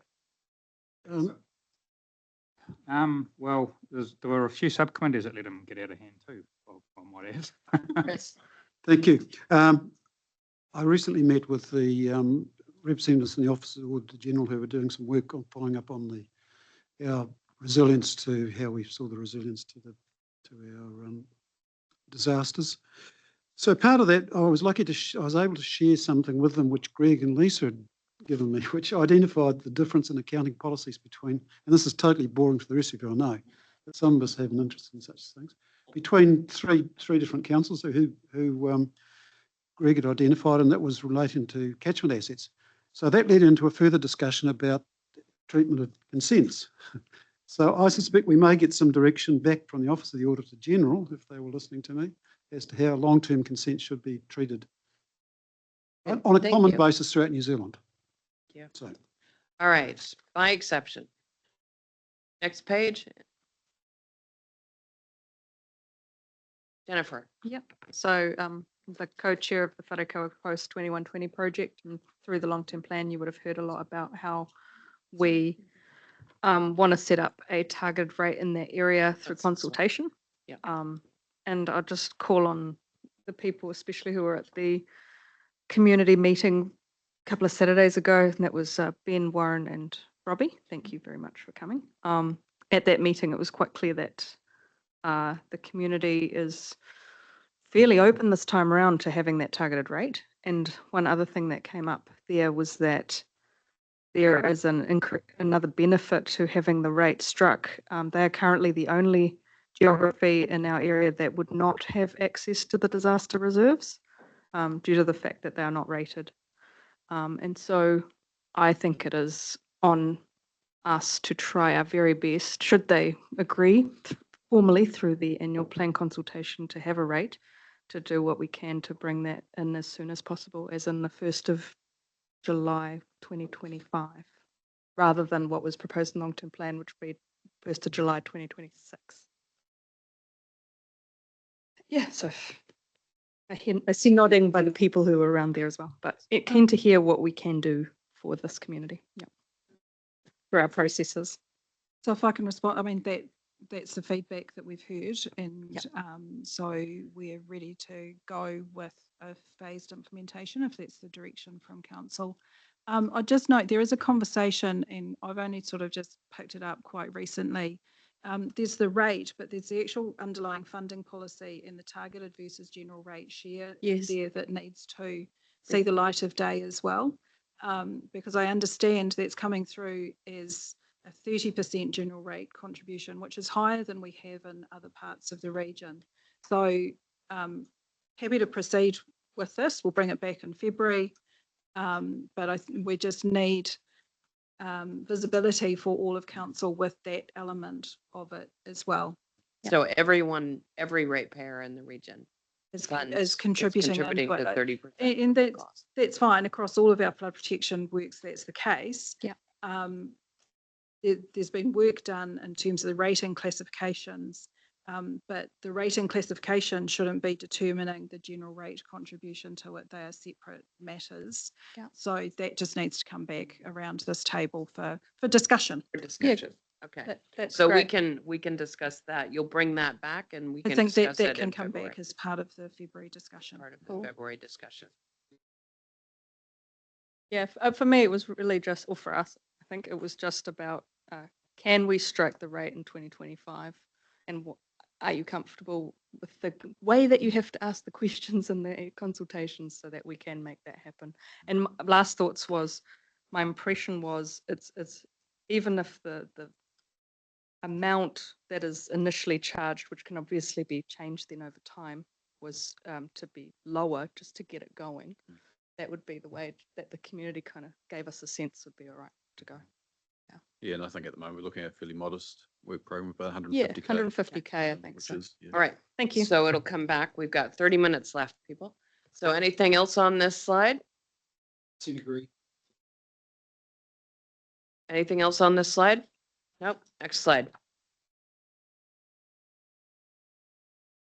Did we do that one? So that's just as per the LTP. So no new information in there. And then the next slide is the conversation that we've already had around CLAM, noting that that 356 isn't that when it comes back to you.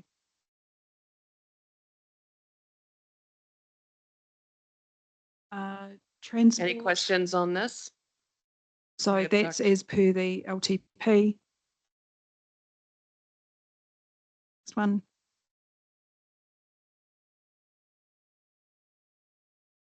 Oh, is there anything there that you want to? I think most of this has already been covered off through other discussions in terms of the key shift is that removal of the low cost, low risk program. Yeah. Can I ask a question on the advertising? The buses are owned by the supplier, the providers of the buses. So how do we get to put our advertising on the back of their buses? Surely they would want to clip the ticket?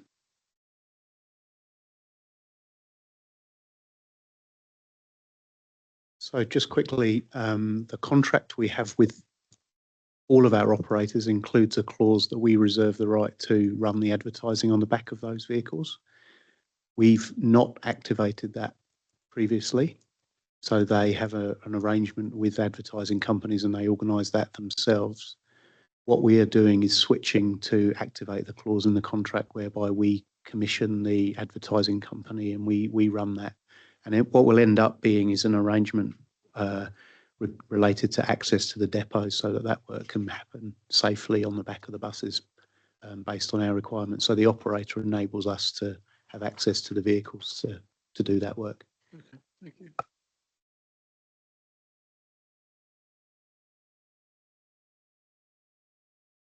I just wanted to point out that that reduction from 24.9 to 21.9 million is $3 million. That's a 2% rate increase. That's where we've got the reduction from 8.4 8.6 down to 6.2. A significant thing has come out of the government deciding not to move forward with something. Acknowledged. All right, any other questions on that one? Next, we've got resource use. Any questions on this?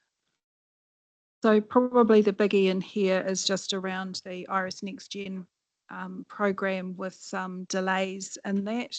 And so because we have a borrowing program that underpins it, there's just a consequential impact to that. But Brent, whether there's anything else that you want to add? That.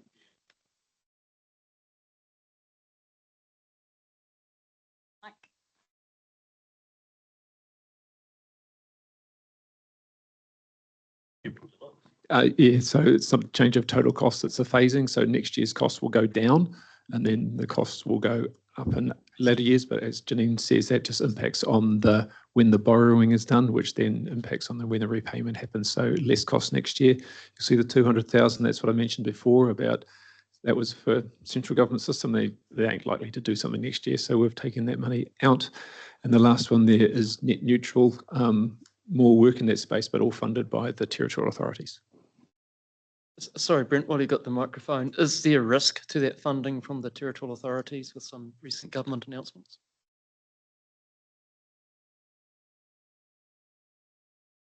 So what? You're thinking very hard there. I might need to sit down for this conversation.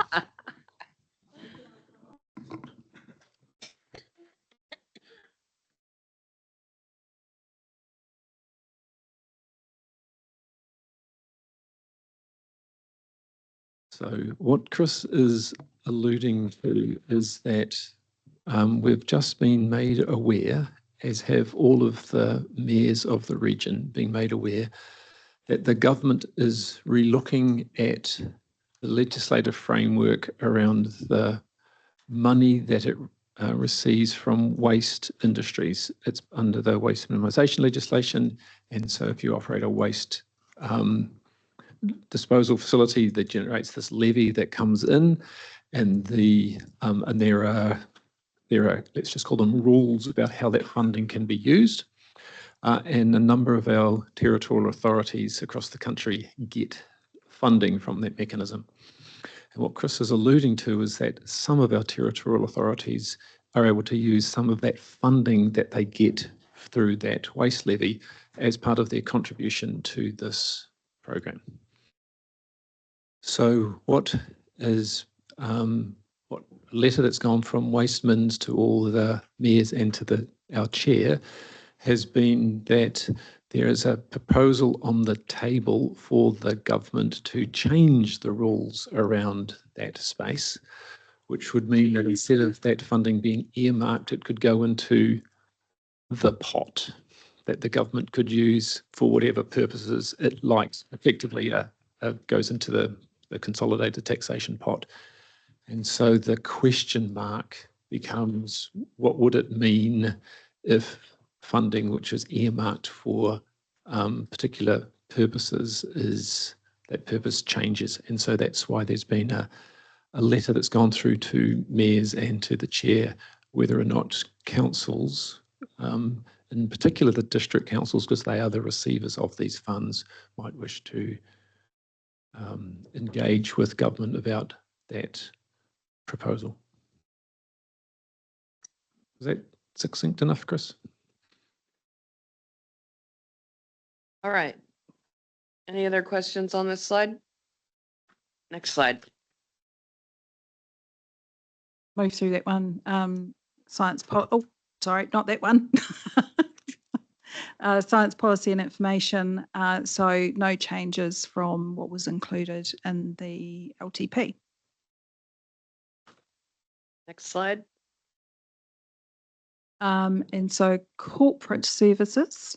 So these are the changes that were in the LTP. And if we go to the next slide, the changes since then, which are largely contractual matters. We touched briefly on the information services budget increase previously, and just noting there an increase in the provision for our rates penalty income, reflecting higher income that we've had in that space over the last year, and reflecting increases in underlying rates revenue. Chris, did you Yeah, have just questioning Whitianga, what's our current costs up there? It seems a huge cost for premises in Whitianga. We're on the water. Whitianga. So we had included provision in the LTP for a new office in Whitianga. Been working with a couple of developers with proposals over the last 12 months. Have landed on a preferred location for that. This is the additional lease cost that would be incurred for that. I think it's fair to say that this would see the standard of accommodation in Whitianga being brought up to the standard of our other regional offices from where it is at the moment, and a bit more space for that team. So what's the existing cost, Janine? So I don't have that right to hand. It's quite, I want to say less than 40,000, but I could be telling complete porkies. So I'm saying, you know, what I'm looking at is the total cost. That seems expensive for rented. How many staff have we got up there? I think this would hold, so this would accommodate some growth in terms of the space that would be available. You've got, sorry if I can interrupt, you've got maritime included in this, Chris, and then there's quite a large yard, and that sort of thing, the vehicles and assets and stuff like that around that too. Your rates? It is my rates, you're quite correct.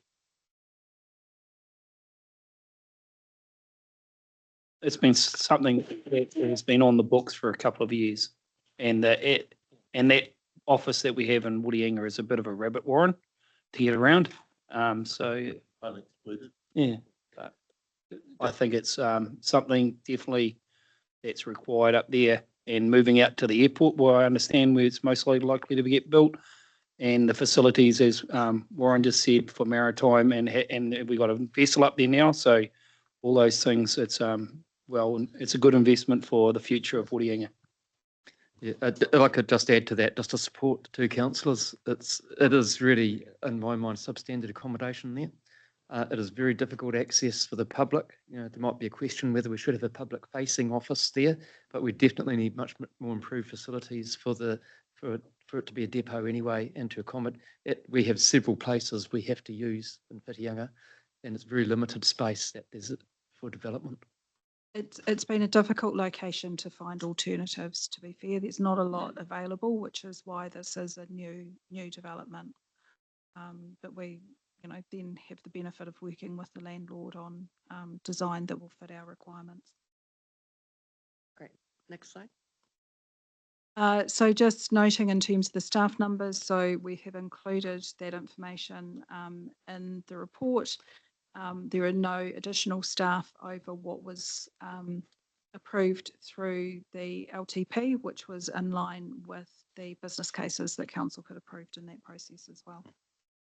In February, can we have some indication of what sort of consultant numbers we currently employ, or even on an average annual basis? We might have a 600 plus, but if we've got 50 additional consultants, that's certainly just of interest, please. Yes, can I just ensure that we've got the scope of what you're asking? So consultants, you mean contractors and consultants? Are you talking about ones who locate on our premises, or just that we engage for a week here or a month there, or what's the scope of what you're asking? Because it's quite a big task. So, yeah, How long's a piece of string? well, I suppose so what I if- wanted is an indication of how much we're spending. So what I'm looking for is an indication of an average number of contracted services, be they whatever, on an annualised basis. Now, because if you're going to go down, I don't want you going into fine detail. This week we've got that many. This week we've got that many. What is the approximate number of staff used in the contracted services on an annual basis. Sure, and of And the course, cost. that's in our budgets, how much we spend, on staff and, Yeah. consultants and so on, but it's a number that you want. Yeah, yeah. So I guess just further clarification. So as part of the LTP process, we did a long run historical view on contracted services and consultancy spend. So we can do that. I could not tell you what that equates to in terms of FTEs because we don't hold the information at that level. That's okay. Yeah, I haven't got my LTP. No, I that's waited fine. 6 months and got rid of it. Yeah, no, that's fine. I'm just, well, it's all online. Yeah, okay. I'm saying we have I provided. think that Janine is because asking you, do you need an update of those figures? Is that what you're Is asking? that the type What of, you've got. is that, yeah, just checking that that's the type of information because we can't cast it down to hours I of don't want you down on the. contractors. Yeah, so it'll be total cost. So you want an updated. update on the figures we got 6 months ago? It's fine. Okay. Happy to do that. Ben, I agree with Noel. It's like we've got here staff FTEs, but we don't seem to get much information about contractors. And I know central government's able to identify contractors and reducing the numbers of those. So it's something we should have visibility of. But just in terms of the 9.5 fixed FTEs that we have, when they came through, I remember salaries around 100 to 120K. I note that if you divide the 1.875 by 9.5, you come to $197,000 per person. Sorry, which, Well, I'm just asking, not asking you, I'm asking Janine. Sorry, you've got organisational totals, 9.5, 1.875 is the money allocated for those 9.5 people at the bottom. no, Third the column across. 1.875 is the movement in the total salary budget, not for those people. Well, but if we look at the salary budget, it goes from 64,000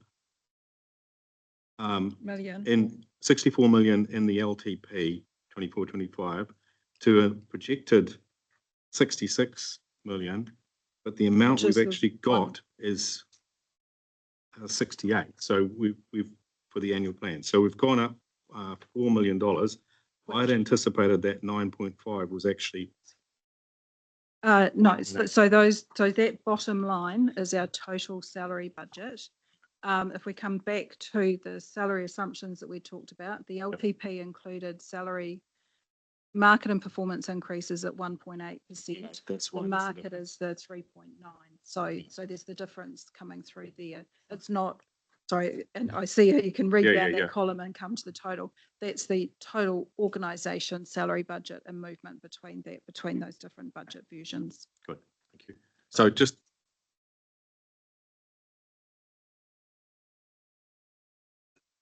Okie dokie. So capital expenditure. I'll on to see this one. So this is, and again, all in your report, but just highlighting in terms of the infrastructure capital program, probably the really interesting bit is down the bottom where you can see the impact of the incoming funding from the Before the Deluge grants and the resulting reduction in the borrowing that we're required to undertake over this period. So in 25-26, with a very similar capital works program, actually slightly more, our borrowing reduces from 14 million anticipated in the LTP down to 8 million projected in the annual plan, because we have the external revenue coming in to offset that. any questions? It's a pity we didn't have to have the deluge first before we got the funding. And then this is just the operating capital expenditure, so fleet, buildings, furniture and fittings and the like, with just notes there on the key shifts since the LTP. And then questions? the borrowing program. So sort of another view, I guess, not just looking at the infrastructure related borrowing, but other elements as well of how that is tracking compared to what we had in the LTP.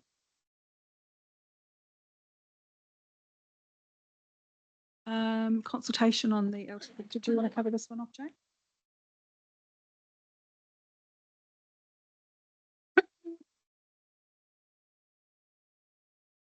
Any questions on those?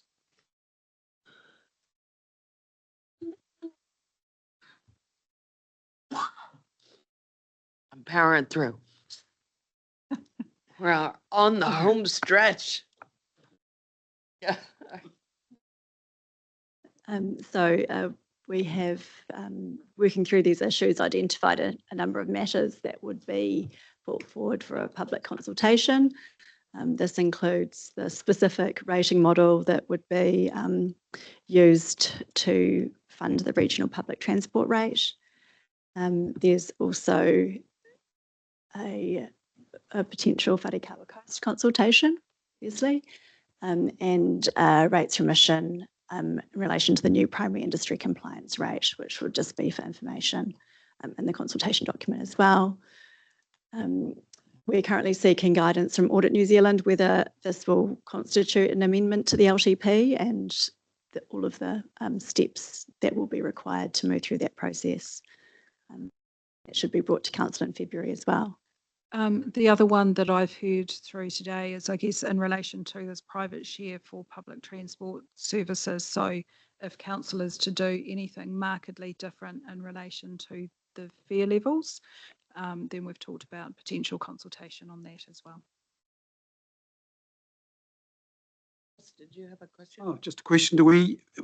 If we decide to go on full disclosure, what I term full disclosure of the surplus from last year against the rates, does that require consultation? No. Why not? I don't believe it's a material departure. It's a departure from previous behaviour.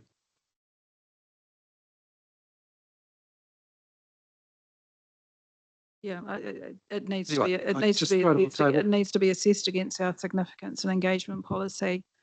I don't think it's of a substantial enough matter that it would trigger that. I mean, it depends on whether you want. If you're going to consult, you need to have genuine options around consultation. So that would be do it or not do it. So, you can't. There's communication. And there's consultation, and if you consult, there need to be genuine consultation options, and it needs to meet the thresholds of the significance and engagement policy. Madam Chair, the flip side of what Chris is trying to say, because if we make decisions around using prior year surplus now, we could choose to reflect those in our annual report of what we did, as opposed to putting them in a consultation for what we might do in the future. But because of the transparency nature of, and he and I are on the same page on this, is that we could reflect with the surplus that came about. This is what we did with it. Yeah, and I guess with all due respect to everyone, if I recall back to our LTP consultation document, where council had made calls to fund some of those business cases through prior year surpluses, that was quite clearly stated. That's clear. That was an explicit disclosure within that document. So we've never, it gets reported very publicly through our committee meetings every time we do a forecast. Through our consultation document, it was made crystal clear on the funding source because we're required to. I personally don't feel like we're hiding any of that information. Yeah. It's just being transparent with the community. And so if I use the LTP as a case study, we did exactly that. Of going, we want to make these investments, but because they are fixed term, they're strategic, we have this money, we think this is the way that it should be funded. And if we didn't, then it would be on rates, and that would be the impact of it. I think what Chris is asking is, should we ask the public, do they want 3.54 million back? Yes or no? Well, and would Does- we then ask them if they want the 8.9% rate increase that it would trigger later on? Yeah, but just to throw it out there, that there are certain decisions that I think the community expects the councillors to make. And there are certain decisions that legally, obviously, and significantly, we go out to consult on. Don't want to muddy the waters too much between the two, and really do believe every year that I've read an annual report, we've been very explicit of what surplus is used for. All right, Okay. last page. Second to last page. Almost there. I see. Annual plan document, who's speaking? We can probably just cover this one over quite quickly. Yeah, I'm getting to that They, too. they are attached to your agenda, so if there's any comments on those, otherwise we can. No comment on this slide? Nope. Then the last one is the timeline. So everybody knows when it's happening. So, Madam Chair, I've pulled together, I have 4 slides. Or maybe just 3, in terms of the feedback that I've heard, just to, That would be great. if that's helpful, just to Yes. make sure that Yes. what we're coming back to you in February with. We have 7 minutes left. Had them pre-prepared. Right? I've Just been, got I've one been multitasking. Question on this one. So, Um, one. Janine, just a quick question on this. In terms of the council adopting 27th of March, if you're going to use the March wage figures or estimate figures, when do they come out and when are they available for going out? So if we were to change that assumption, we would have to do that through the council, effectively through a chief executive submission. Just like we did with the LTP. Yeah. Yeah, so we won't have anything like that available in time for a final document. Yeah, and my one was a brief one just around Wharekawa Coast, that we would like to explore whether a part of the consultation happens in Kaiawa, that we can, it's just part of the process. Thank you. Just to discuss that at a later date.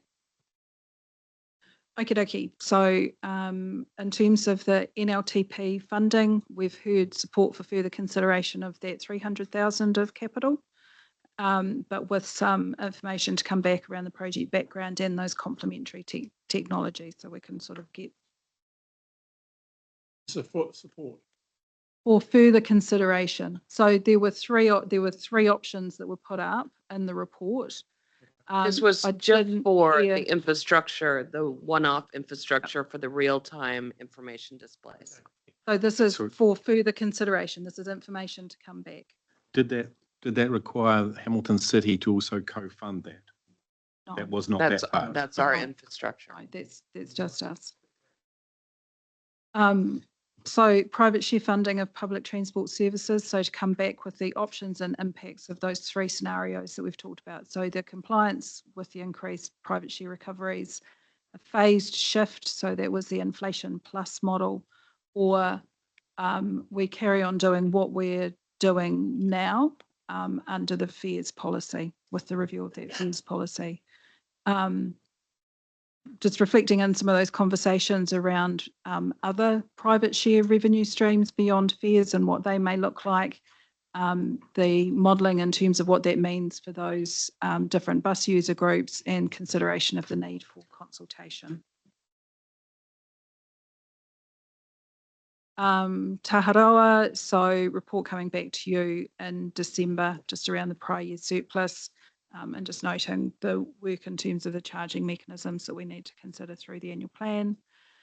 The freshwater clam, clear rationale for the level of investment, as well as the period over which that investment's needed, and just noted that that will come back through the business case at the February meeting. Council's role in regional economic development, so you would like to reconsider the funding source for that 100,000 that you've previously approved, and consideration to bring funding for the regional economic development lead forward into 24-25, and Wharekawa Coast rating, and bringing back a mechanism for initiating that from 1st of July 2025, as well as the rationale for that overall funding policy, including regional consistency and how that measures up. I think my last slide was on the prior year surplus. I haven't heard anything different to the position that staff had put up. I have got the unallocated surplus, unallocated balance remaining of 100,000 less, which was the Port of Taharoa costs being quantified. But we've got the revisit of that initial 100,000 coming out. So we're sitting in about that same spot.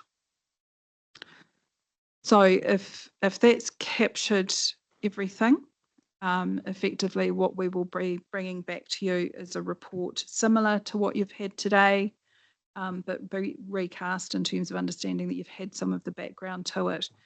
So less information in some places, a bit more information in some others, to support your decision making in February. So I'm looking around the room. I'm looking for some endorsement that has accurately recorded the. If I could just quickly add, Pam, and will we get an outline of what each of the effects will be on that final rate percentage? Yeah, so that'll be included. So I think, you've got it all. Thank you. This one has been as well. This one has been. Yeah. Yes. Yes. Yeah. I said that at the start of this meeting. I reminded councillors of that. And to confirm, it's been recorded, but it isn't live streamed, if I understand it. So it's streamed, recorded, but so it- it's available to the public to see everything that's been discussed. Well, it'll be put up on YouTube, won't it? Yeah. Jennifer. Hi, it was really just to raise that first item, which was around the local share for the public transport instant. There was a lot of discussion on perhaps just delaying it and it coming back sometime. I just wasn't sure whether we really landed on coming back for this annual plan. And so I just wanted to gauge before all the work gets done. I know we're all interested maybe in learning more about it, but So we're talking about the real-time display? yeah, do we actually have agreement in the room? Because at the time it seemed like there were a lot of people saying, let's put it off. When it comes back, can you give us a couple of, if it started in Yeah, it's not 25, it looked like perhaps. this. If it was delayed a year, it looks like that. The impact looks like that. Can we do that?